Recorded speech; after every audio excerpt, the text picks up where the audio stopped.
Steady, steady. Ah, perfect day, Sam. Hardly a cloud in the sky. The book says sometimes clouds can be a big help, Jack. It's the sun and wind that cause the problems. I know that. Just checking to see if you were on the ball. They say it's better on a cool to cold day than a hot one. Well, we got that one covered with winter just around the corner, eh? Whoa. And they say it's better at night time, too. Night time, eh? Well, I dare say we'll give that a go once we get our bearings right. That's our first priority. Gentlemen, please. I want to thank you for standing your ground and being so patient this morning. Oh, never mind about that. Where's Taylor? Oh, Jack Taylor will be along any moment now, and he'll have some things to say to you that'll make you all mighty glad you decided to wait for him. Frank Wheelen's got some things to say, too, only he doesn't keep his supporters cooling their heels off for hours on end to hear them. He's nearly 2 hours late as it is, and he hasn't even been elected. What's he going to be like if he's mayor? Frank Wheelen shouting free beers in the main bar of the pub. Come on. Oh, gentlemen, this is no time to be thinking about free beer. Fermented liquor will never quench the thirst for honor and justice. I remind you that the town's highest office is at stake during these elections. It's no use telling us, Charlie. Try telling it to that no-show candidate of yours. A man can't run from beer if he won't break out of a walk, Charlie. Come into the office and I'll fix some tea. And we can talk about how you're going to win them over. No, it's all right, Charles. You go on. I have an appointment to keep.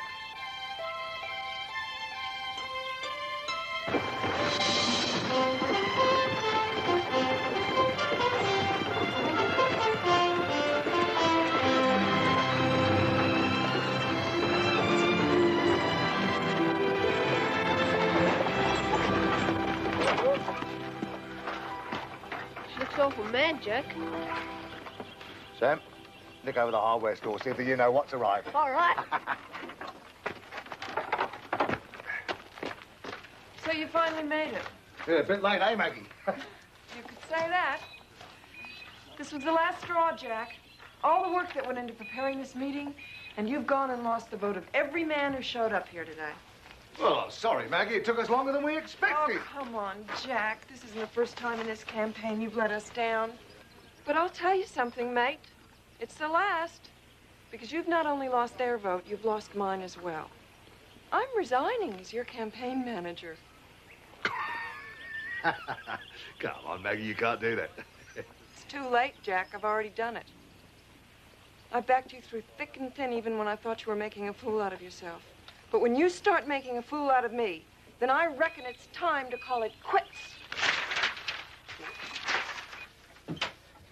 If that offer is still open, Charles, I believe I will have that cup of tea, thank you. Oh, yes, of course. Is everything all right? Oh, everything's fine. I suppose you think it's easy running a coach line, standing for mayor, and keeping up with the latest scientific developments all at the same time? For one thing, Jack, you haven't been running a coach line for the past 2 weeks. Con and Matt have been doing that. And you certainly haven't been running a campaign. And as for all this nonsense about scientific development, well, if that means walking around for days on end with your head up in the clouds, checking for rain and wind direction, well... It's arrived. It's sitting at the back of the store, as large as life. What's sitting out the back of the store, Sam? I'll explain later. Oh, no, you won't, Jack Taylor, because I don't give a feather what it is.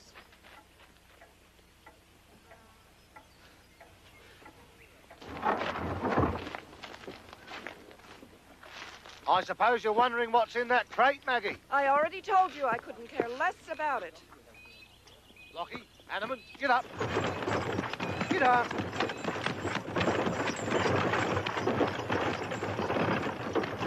Aren't you just a little bit curious? No. It'll take your breath away when you see it. Might even change your mind about resigning as my campaign manager.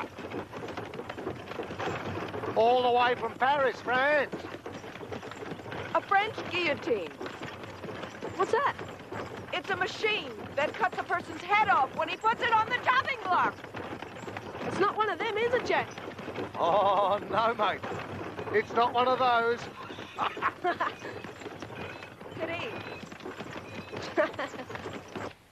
Which only goes to prove what we both thought all along. Jack just isn't the man for the job. Amen to that. You know who would be perfect? Yes, Charles Withers. Oh, even better than Charlie. Charles, who? You. Oh, Kate, that's out of the question. Women aren't even allowed to vote in this election, much less run for office. You'd still be perfect. You have the knowledge, the background, and the experience in dealing with all types of different people. Oh, you wouldn't have said that if you'd seen me with those farmers today. Mwah. That had nothing to do with you. That was Jack's fault.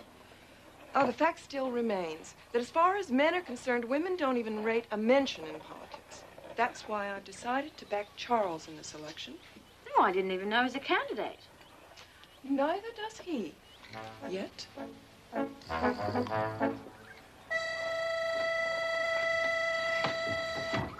Steady with it now, steady, easy, easy. You know, this thing's not half as heavy as it looks. She's a dog potato farmer, all the weight's down this end. Oh, down you go. There you are, Ben. Not half as heavy as you thought, eh? What's inside? Yeah, Jack, what's all the fuss about? Well, Sam, I suppose it's time we put our cards on the table. Gathered here as we are, on this momentous and historic occasion, I would just like to say that in return for a bit of understanding and cooperation when we are assembling the object in question, certain favours will be dispensed once I'm invested as the mayor of the township of Emu Plains. You talking about lurks and perk, Jack? What do we have to do to get him? No more questions, please. We don't want these snooping around while Sam and I are assembling the aforesaid object in question. We want complete and utter privacy, too. Well, I'm sure that can be arranged without too much trouble, don't you, Ben? Oh, no problems. No, sir. No problems at all, Mr. Mayor. Jack, talking about the aforementioned dispensing of favors, does that come to the point of money actually changing hands? You can't say that, you lunkhead. Why? He can't put it on the line like that hard.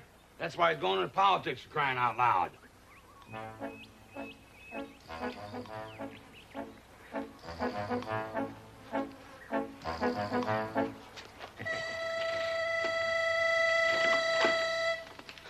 Hello, Sam. What can I do for you? I wonder if you had a strainer I could borrow. A strainer, a big one or a little one? It doesn't really matter. There you go. Thanks. And I need a ladle, a mixing spoon, and some skewers. Whatever for? Me and Jack are mixing up some stuff. What sort of stuff? Oh, stuff that doesn't melt at high temperature or go rusty. Oh, that's a... What? Now, look, Sam, I want these things back in the condition that I lent them to you. Do you understand me? Yes, Dad.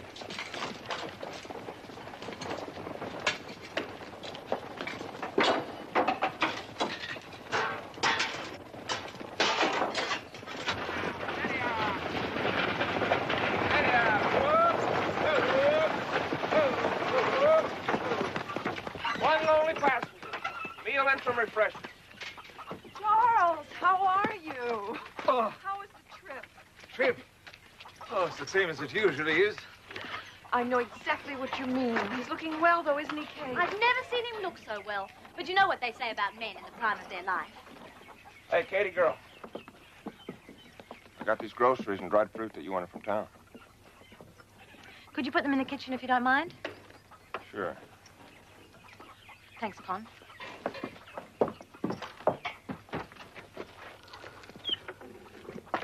You and Kate have some sort of difference of opinion, huh? Yeah, you might say that. None of my business, anyway. Women sure are the darndest critters, though, huh? Sure are. I can manage, I said! Oh, just can't. You're going to drop it everywhere. Yeah, look what you made me do. Yeah!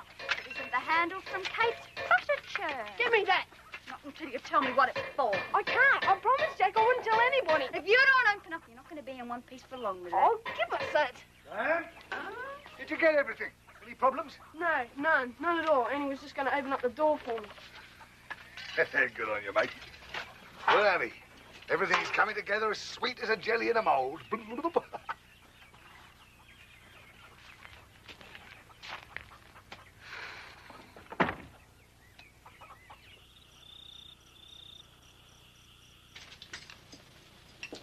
How's this mysterious project of yours coming along, Jack? Fine, Maggie, fine. Sure seems to be a lot of hammering out in that barn. I hope this doesn't mean you're going to be spending even less time with the coaches. Matt and I are practically run off our feet trying to fill all the gaps as it is, you know. Won't be for long, Conway, old son. You have my word. What happens if you get elected mayor? We won't see hide nor hair of you then. Oh, there's no chance of Jack getting elected, Con. We all know that. Don't you jump to conclusions, Kate. She's not jumping to conclusions, Jack. She's stating a fact, which is why we've spent the best part of the evening trying to talk Charles into running.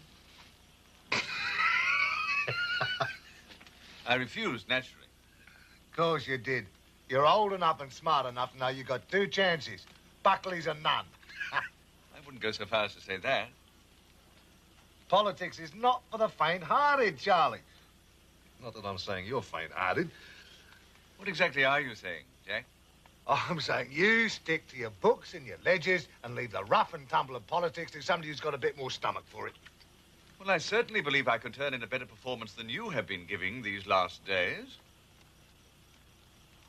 Oh, it's all very well saying that when you're standing on the sidelines, mate. Well, perhaps I shan't be standing on the sidelines for very much longer. Oh, thinking of changing your mind, jumping in the old battle, huh, Charlie?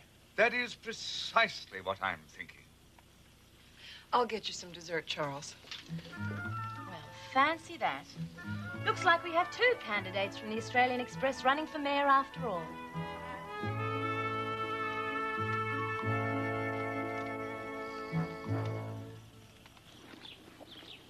And so it is with some degree of pride and a measure of trepidation that I appear before you today on this most auspicious occasion to inform you good people of Emu Plains that I have decided to throw my hat into the ring and my fate to the winds by standing as a candidate in the forthcoming council elections.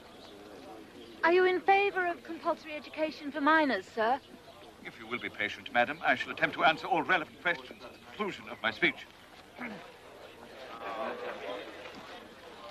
Although, in some respects, I am still a newcomer in your fair region, yet have I been welcomed with a courteous and gracious unto you that puts me in mind of the illustrious words of that great poet and statesman of the 17th century, Francis Bacon, when he said, "If a man be gracious and courteous unto strangers, you show yourself to be nothing if not a citizen of the world."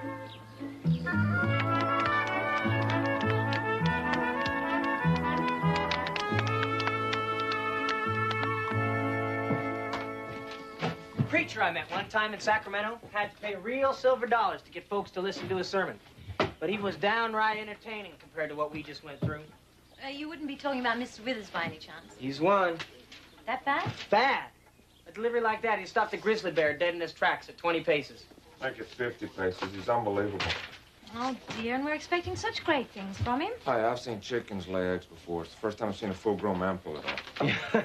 You left that preacher from Sacramento standing in the aisles. Dear, looks like Mr. Withers has really got his work cut out for him. Not the only one, you know. Con, if you feel... Jack and Charlie are caught up in this election fever, so you and I are going to have to be working pretty close together over the next couple of weeks. You know that, don't you? I don't see why we can't work together or be friends together. I just think it's something we have to work out as we go along. Yeah, me too.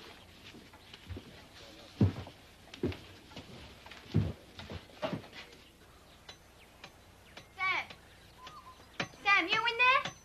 Keep clear, Annie. You know you're not allowed in here. I don't want to come in. It's one of the horses, Sam. I think he's got a touch of colic. Old Darby.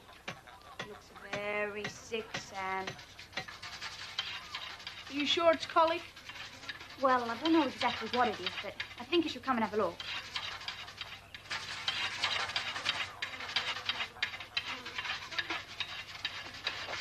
Come on, then.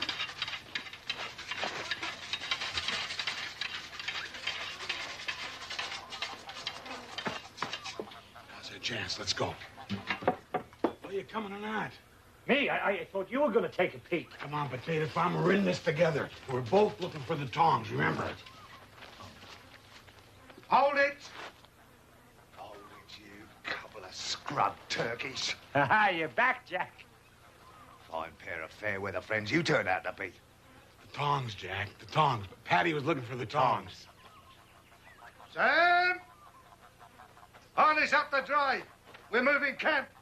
Oh, now, Jack, there's no need. If I find either of you two snooping around, poking your noses in when you're not wanted, then you'll likely cop a load of buckshot right in your backside. You'll need your tongs to take that out, mate. Have I made myself clear? Jack, will any of this affect our little arrangement about the lurch and the perks?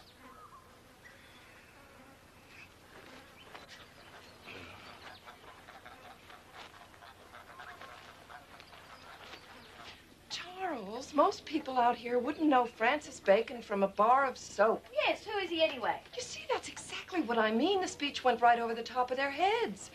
People don't want to hear a lot of vague references and highfalutin language they can't make head nor tail of. They want facts. And free beer. Right.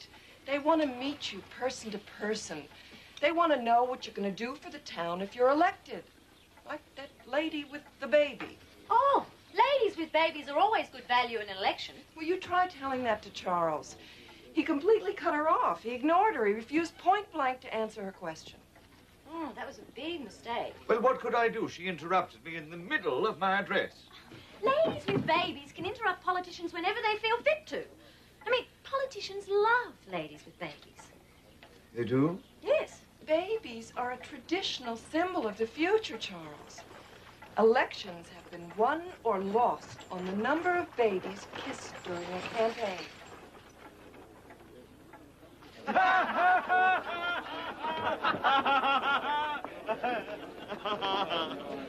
Another round of drinks for my good friends, if you'd be so kind, Mrs. Longhorn. Bless my soul, Charlie, if you're not the last of the big spenders. In truth, madam, purse strings are the most common bonds of a firm friendship. True.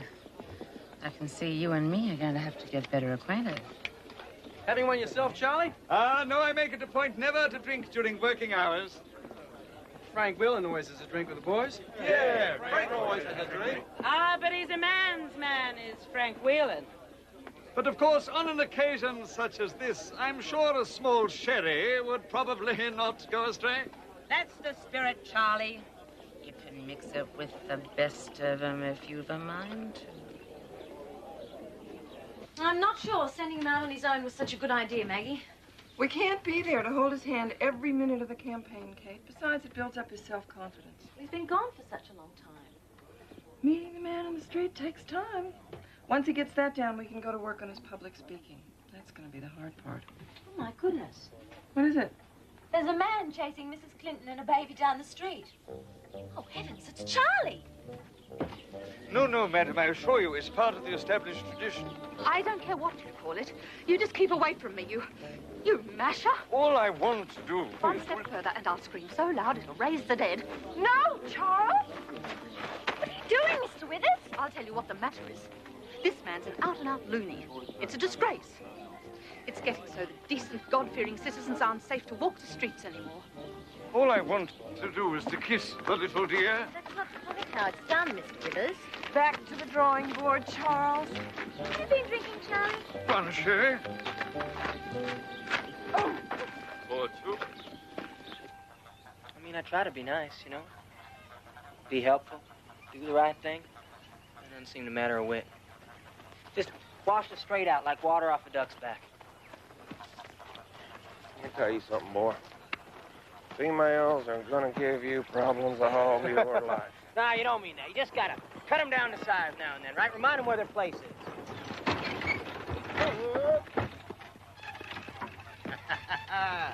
Oh, yes, oh, yes.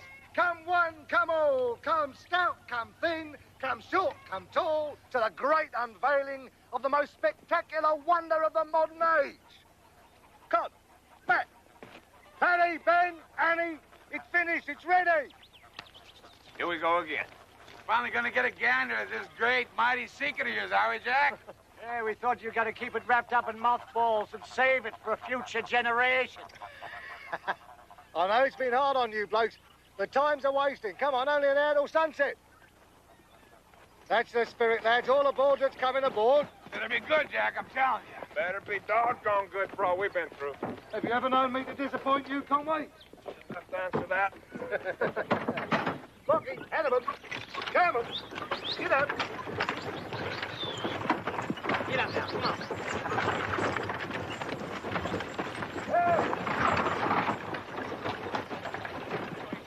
Hey, you're going the wrong way, ladies. Charlie, look lively. Whoa, where are they going? What now? It appears that the focus of his attention lies on the other side of the hill. Well, whatever it is, we'll soon find out. Ladies, Charlie. You've been very patient with me these last weeks. It's about time you got something in return. I'd like you to open your eyes big and wide and take a look at the future. Come on. Come on, Kate.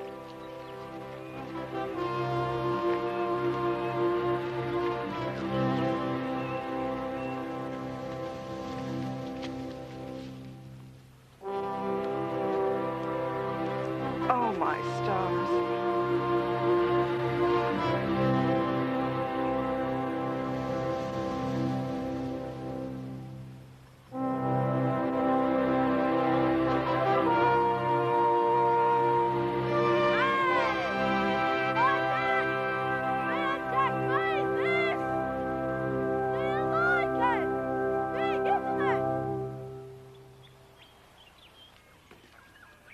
A toy.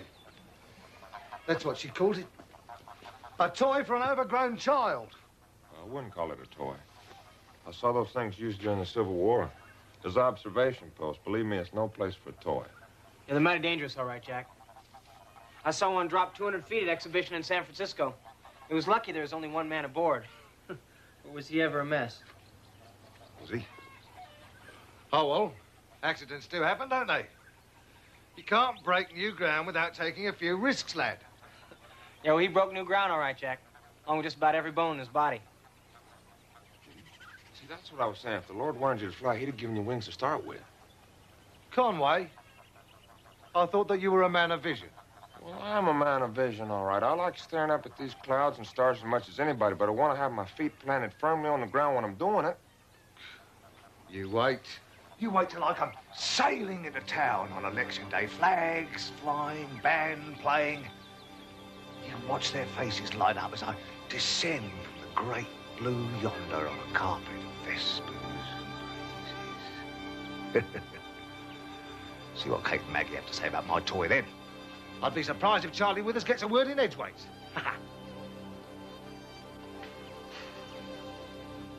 My opponents have seen fit to curry favor by making all sorts of outrageous proposals and outlandish promises.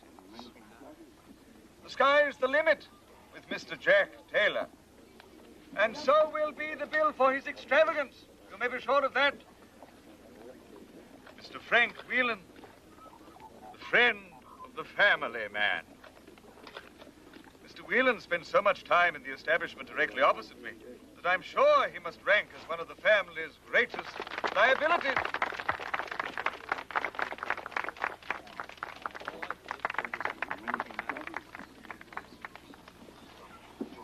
I make no such claim. But I can tell you this, my good citizens. If I am duly elected as mayor this coming Saturday, I shall endeavor to make Emu Plains a good town, a clean town, a place where families can rear their children with pride and dignity. And Yes, madam. I shall do my utmost to foster and establish a system of compulsory education for all our youngsters.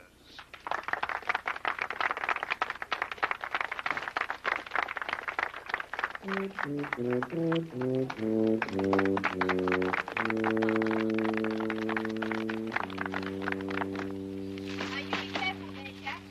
all right, Annie. Everything's under control. Now, remember, you're what's called the ground crew. Ground crew. Now, we assemble here again on Saturday morning for the balloon trip into town for the elections. As soon as the ropes are released, Ben, you and Paddy, you go ahead into town and make sure that the band's ready, right? Right. Jack, what happens if you just keep going up?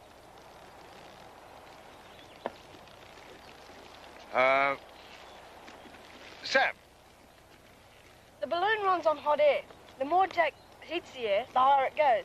The more it cools, the lower it goes. And then there's the ballast. Ballast. Oh, yeah, ballast. That's when I throw out bags of sand if I want extra lift. It's like, bailing out a sinking ship. Yeah, bailing water out of a sinking ship. Nothing to it. Nothing to it. Maybe nothing to it as far as you're concerned, but you ain't getting me up in one of those things for all the tea in China.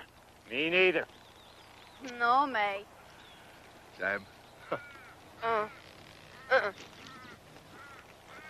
You lily-livered lot. Oh, you should have seen him. He had them in the palm of his hands. This is Mr. Withers. He was magnificent. Charlie Well, it's looking good. Very good. If the wind drops just a fraction, conditions will be perfect for the trip into town. Surely you're not serious about taking that thing into town, Jack. I've never been more serious about anything in my life. As a matter of fact, Maggie, I was going to ask if you'd do me the honor of accompanying me on the maiden voyage. If you're determined to risk your life rather than lose face and admit defeat, Jack, that's your problem, not mine. There's no risk. It's an adventure. Blazing a trail into the future. Sky's the limit, remember? I'm perfectly content on good old terra firma. Thank you all the same. Right. Kate. You're becoming quite eccentric in your old age, Jack. I'm not in my old age. Annie, what about you? You wouldn't pass up a chance like this to get into history, would you now, eh? Well, it'd be real tempting and all, Jack. Yeah, think of the colour and the excitement, the glamour of it all. But I reckon I'd better have a good long think about it before I make up my mind. Excuse me.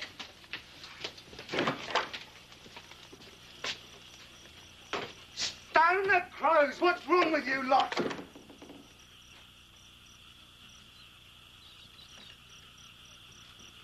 Nice night. Did you mean what you said about having a good long think about going up in that balloon? Well, yeah, of course I did. I mean, I don't want to rush into anything, do I? You're darn tootin' you don't. Not even worth thinking about. Why not? I ever tell you about the guy I saw fall 200 feet in one of those things? Oh, well, I didn't actually say I was going up, did I? I just said I'd think about it. So now you thought about it. Now go back and tell Jack you decided against it. Who are you telling me what to do? Just trying to look out what's best for you, that's all. Well, why don't you let me worry about what's best for me? And as for telling Jack what I decide, I'll do it when I'm good and ready, Matt Buckland, and not when you or anyone else thinks fit. I don't know, Con. I tell her I'm just trying to do what's right by her. She flat refused to listen to me and stomps off in a huff. I know. The trouble with those critters is they don't like anybody smarter than them. Woo-wee! Looky here. Matthew? Conway? What a beautiful day. Perfect day for an election, wouldn't you say? Is that you underneath all that finery, Jack? You can't run for mayor looking like you just crawled out from under a haystack, mate. I wouldn't run after a hat and get up like that. Don't you be so sure. I've known some intrepid balloonists that wouldn't go aloft without a picnic basket full of chicken sandwiches and champagne. In view of the occasion... Thanks a lot. Look at the time. Sam! Careful now, Sam. See Seems like Jack might have taken off already, if you know what I mean. Ignore these common jibes and insults, Sam. Today's the day that we make history. Hey, Jack. Sam. Wait for me. I'm coming too. So I am to have company on this epic voyage, am I? Reckon I changed my mind. You won't regret it, lass. Up you go. Forward, Samuel, to the launching grounds. Get him, Jack!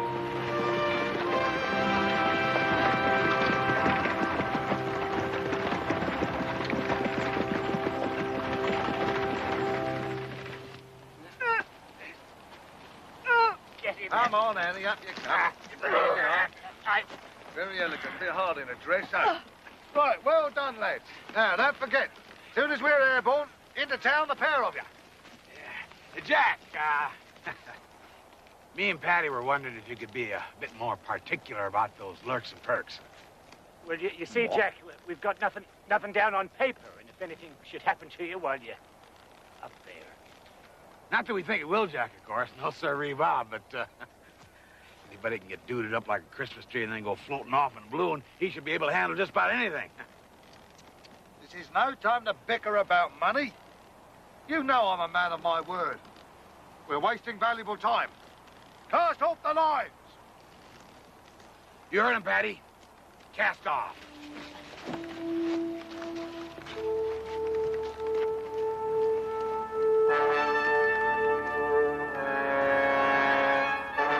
That's the way, Annie. You hang on tight. This is the moment you've been waiting for.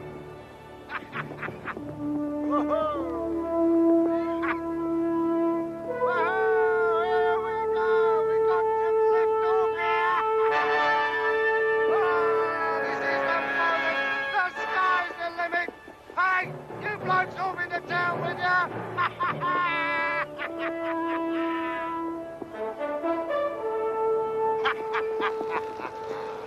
Ah, well.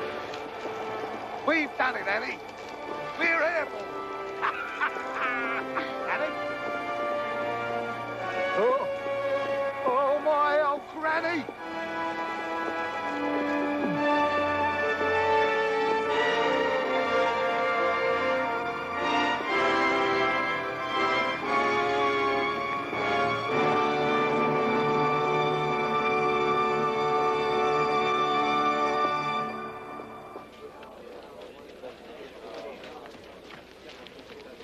Good luck, Charlie.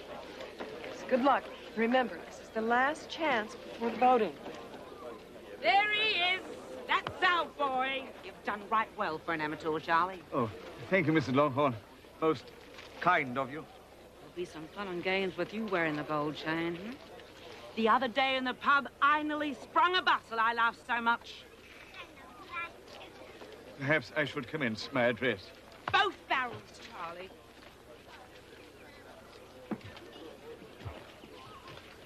Fellow citizens of Emu Plains. Hey, here they come! An honor! Okay, barnstormers, hit it! For you,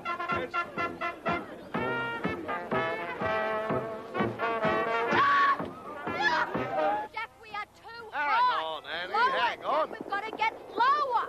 Oh, me speech! I've lost me speech! Oh, me hand! I've lost me hand! We're going to miss the town altogether at this rate. honesty, integrity, stability. These are the three cornerstones. Jack! Jack, there's a town there. Aye? We're meant to be down there now.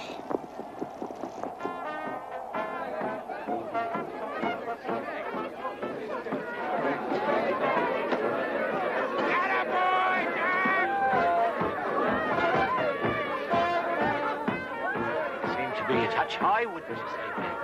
I just saw him throw out some handbills and stuff. Probably putting on a show before they pick a fancy landing. Would that be right? Looks like they could be in trouble, Con. We're missing it. We just missed the town completely. Help! Somebody help! It would appear that our friend Jack has overplayed his hand for once. What do you mean, for once? Well, I just hope he knows what he's doing up there.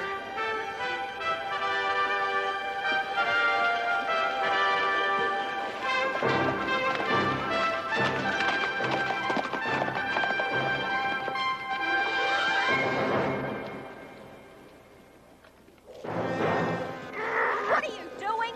I'm trying to get this valve open. Let some air out. It's the only way down. Then why isn't it working? Because the ruddy thing's jammed tight, that's why. Oh, a piece of cake, you said, as easy as falling off a log. Oh, that flaming balloon's not the only thing up here that's filled with hot air, Jack Taylor. Help! Somebody help! Well, what are you doing? Why have you stopped trying to open the valve thing? Oh, just a second, Annie. Take a look around you. What a truly amazing vista. Here we are, soaring with the birds, floating on the breezes. Did you ever see anything so beautiful in all your life? Help! Somebody help! Oh! I get it, we're falling! Now, don't panic, Annie, don't panic. Falling, Jack. Everything's under control. Dropping like a stone. I know. Do something, would ya? We're gonna be splattered from here to Kingdom Come.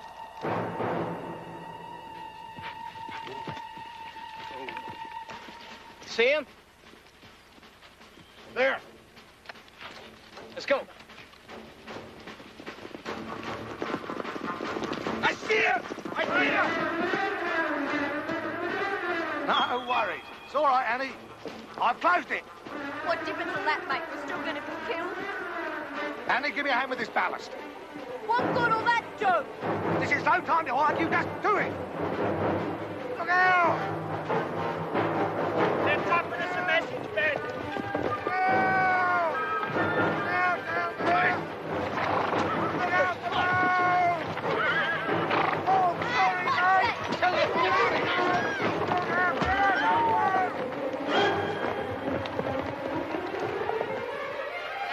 Going up again.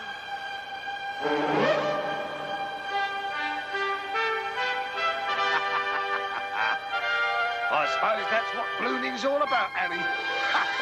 Yeah, sure. I knew I was saving this for something important, and Charlie becoming our new mayor's as good as anything. Good on you, Charles. I'd like to propose a toast to Charles, and a job well done. Yes, congratulations, Charlie. No, really, you're too kind, all of you. It is I who should be proposing a toast to you. Without your help, none of this would have been possible. Oh, get on with you, Charlie. Don't you be so modest. You'll be the best dash mare this town's ever had. Yeah. To Charlie. Yes, to Charles. To Charlie. I'm only sorry that Jack wasn't here to make it a true contest. Don't worry about Jack, Charles. He's up there with his head in the clouds like it's always been. We'd much rather have our feet on the ground with you. Well? Nothing. Not a whisker. What do you reckon, Con? The horses are beads. Can't just leave them out here. Young Sam was telling me about this book, where two fellas in a balloon sailed right across Africa. Yeah, they could be halfway to China by now. I think the best idea is go home, rest up, and take a look for them first light in the morning.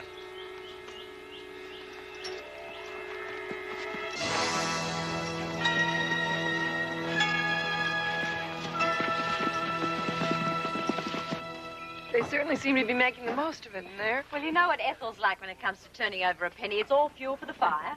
They're back. Where's Jack and Annie? Lost him. Lost them? This tap is about the only thing we found with them. But surely they can't just have vanished. Vanished. That's the word, all right, Charlie. The wind just picked them up, carrying them clear over the horizon. Ben figures it'd be halfway to China by now. Africa, even. Those things can really travel. You better believe it.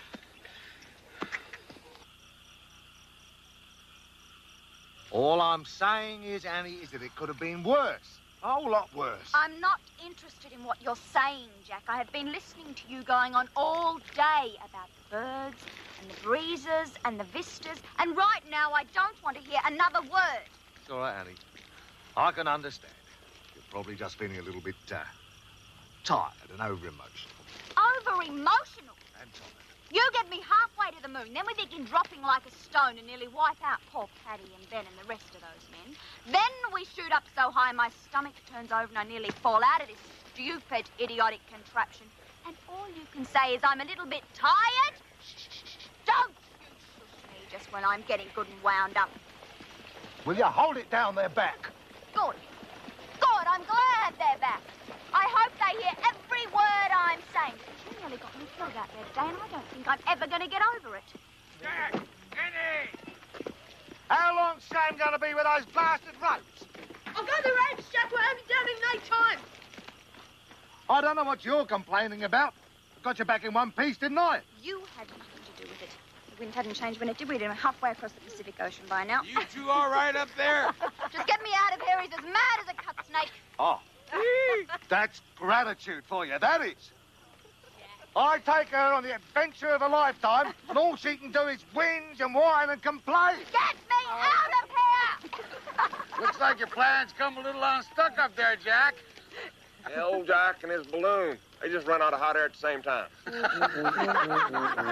Oh, very funny, Conway. Very ruddy funny. I am well aware that it ill behoves anyone to make political capital out of the trials and tribulations of a worthy opponent. But as I look down on this sea of smiling faces, on this joyous occasion, I am reminded of some of the words of that great poet and visionary, William Blake. Bring me my bow of burning gold. Bring me my arrows of desire. Bring me my spear, oh clouds unfold. Bring me my chariot of fire. Of course, I am not suggesting for one moment that there is any connection between Jack Taylor's hot air balloon and Mr. Blake's. Get him to strike up the band. Fire. Get it. And yet...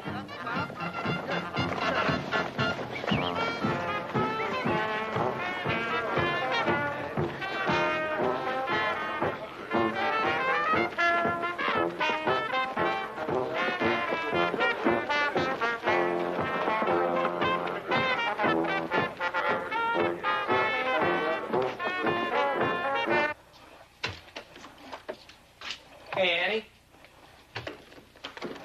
Thought it was Kate in here. Oh, she's not back from town yet. Why'd you want to see her about something? Oh, nothing. They can't wait. I reckon you like to learn your lessons the hard way, huh? What did you say? I reckon you like to learn your lessons the hard way about going up in balloons and such. Why, Matt, whatever gave you that idea? You did. When we finally got you down out of that tree. Boy, oh boy, were you ever steamed. Oh, then. Oh, no, I was just so breathless and shaken up I didn't know what I was saying. You were wild as a hornet, all right. Yes, well, I feel a lot different about it now. You do? Mm-hmm. You don't mean to tell me you consider going up in one of them fool things again, would you? Oh, I don't know, Matt.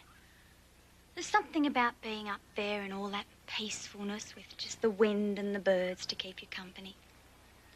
Oh, and there's the vistas, of course. The what? Well, the fantastic views of the countryside. Jack said he could see all the way to Bathurst, but me, well, I was too busy looking down at the creek in Emu Plains to get that carried away. Of course, it is rather hard to explain to someone who's never been up in one before, but there were times when I felt I could have just drifted on and on forever.